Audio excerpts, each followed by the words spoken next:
they sewed those up while I was under.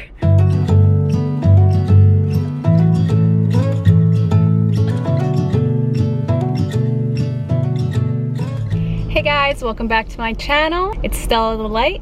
Today I'm gonna be doing a very super quick answer Q&A. I have a ton of questions here that were from an ask questions thing on Instagram, and I wanna go through them and answer them all as quickly and shortly as possible. So these won't be super in-depth. If you want to go more in-depth on something, or if you want more info, you can just leave your questions down in the comments below and I will go more in-depth via a comment. All right, let's get right into this. What tips do you have for becoming an early bird? My two biggest tips are have big days and get in bed early. Make your days big and full so that you get in bed early, and naturally you will wake up earlier and you'll feel good waking up earlier. It's all a habit. How do you feel about dogs eating vegan? So I feel really great about it as long as you're educated and you're doing it the right way. How do you get energy? I get energy from sleep and food. That's pretty much it. Will you ever visit Australia? If you do, please do a meet and greet. I would love to visit Australia, and I would love to do a meet and greet or a hangout or something like that. That would be really awesome. What's the biggest difference in your life since your diet has changed? The biggest, I would probably say, is in general my mindset towards life. So my mindset towards myself and self-love, like just entirely overall, generally, I have had a big mindset shift of what I think life is and what it should be about. And of course, clearly my food, my relationship with food has changed and done like a complete 180. How did you grow your business? So basically, my business grew very organically. I've never done anything specific other than promote my lifestyle, tell the truth, be honest and upfront, and try and put my heart into it. If you have passion in your business and whatever you create, so whether you're creating art or music or whatever your business is, if your passion and your heart is in it, then it will thrive. If you're doing it from a place of like only wanting to make money or something like that, it's not gonna work out. What are your hobbies? My hobbies are running, hiking, jogging, walking, yoga. That's pretty much it. Cooking, I like to cook.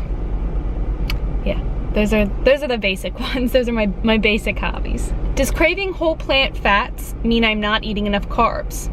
I tend to overeat fats. So if you're having any heavy cravings for high fat items, it's 100% you undereating. Whether you're undereating carbohydrates, fats, whatever it might be, you're in general probably just undereating. So just eat more, include fats and carbs, just up your calorie intake in general, and those heavy cravings will go away. You shouldn't feel any super heavy cravings on this lifestyle. Tips for transitioning from vegan to plant-based. Pick 2 or 3 things that you really need to work on. So let's say you eat a lot of vegan cheese and you eat a lot of chips or something like that. You want to switch those out, that just for like a week or two, just pick those 2 foods and switch out your junk foods every couple weeks. You know what I mean? Don't try and go all out at once, because you'll most likely be like, what? I don't know what to eat now. I'm craving this.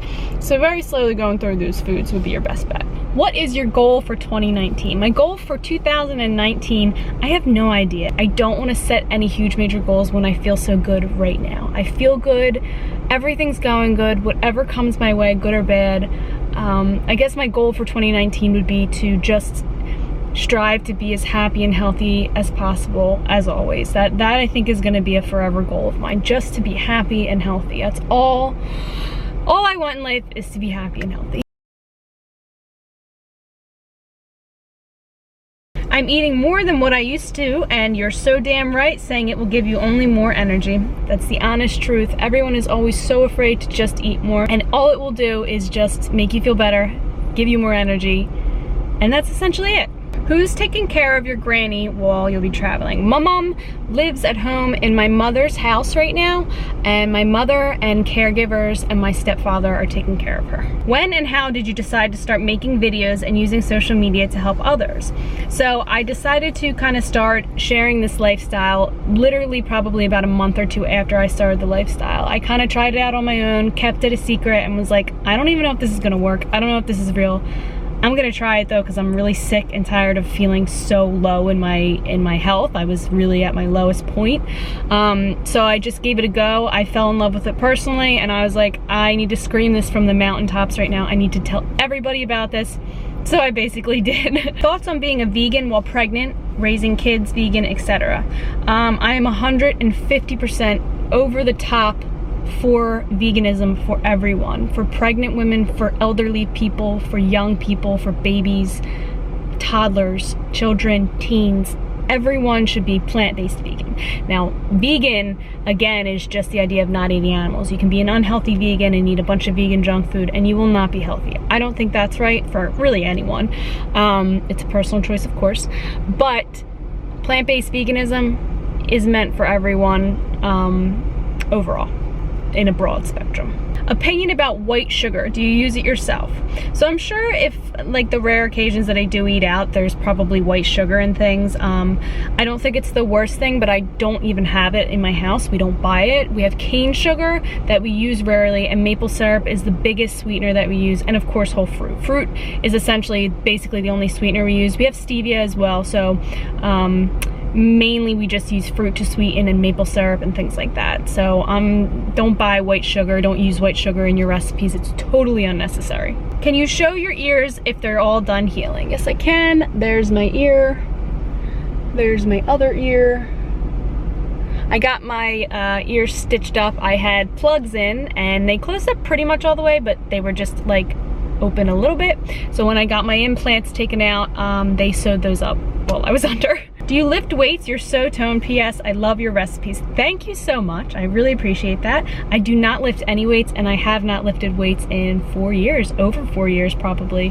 I will probably never lift weights again. It just is not going to be a part of my lifestyle. It doesn't feel like it would be sustainable or very healthy for me at this point. I'm not against weight training at all, but essentially for myself and for my health goals and my mental health goals and my physical health goals, lifting weights just isn't a part of what I think would make me happy. I think I'd rather be outside hiking and running and jogging and doing things like that. I don't want to be in a gym really ever again. Do you and Damon live a debt-free life? So this has been a question that some people have been asking about, like if we still have our cars or if we, you know, have any kind of debt, like student debt and things like that. We right now are living a debt-free life, and we hope to keep it that way for the rest of our lives. We have a really big savings saved up. So a debt-free life essentially means that you don't have any debts or any payment plans or things like that. So even down to things like your car or trying to pay off a house, a mortgage, debt like that, and also credit card debt and things like that. So we don't have any student loans, we don't have any credit card payments, we don't have any mortgages, we have no debts. So every month we don't have to pay off any bills aside from our essentials of food and you know, housing and things like that. So that's something that I am actually really proud of, because we worked really hard to manage that and work that out and made sure, and now have been doing more research into debt-free living, and I think that that is more towards the movement we want. We don't want to be stuck down in car payments and mortgages and things like that, if we can manage it. So it depends, especially with the mortgage, because I'm not sure what our exact game plan is for, you know, living in the future. I don't know what we're gonna do, really. We have so many ideas, so many different cool ideas that I think you guys are really, really gonna like. But yeah, so essentially we do live debt-free, and if you are interested in that, I would really look into that sort of lifestyle. It's very easy to do, and it's manageable, unless you're in like hundreds of thousands of dollars of debt, then not so much, but you can do it. You honestly can. It can take a little bit of work depending on how much debt you do have, but essentially you can live debt-free, and it is the biggest relief ever to not have owe anybody anything. Everything is ours, basically. Everything and all the money and things that we have are 100% ours, and if anything were to happen, we don't owe anybody anything. Is kind of how it works. I hope I just didn't have food in my teeth that whole time. All right, perfect timing for this to end, because my camera is about to die. It's blinking red. It actually might die as I'm talking right now. It's a cool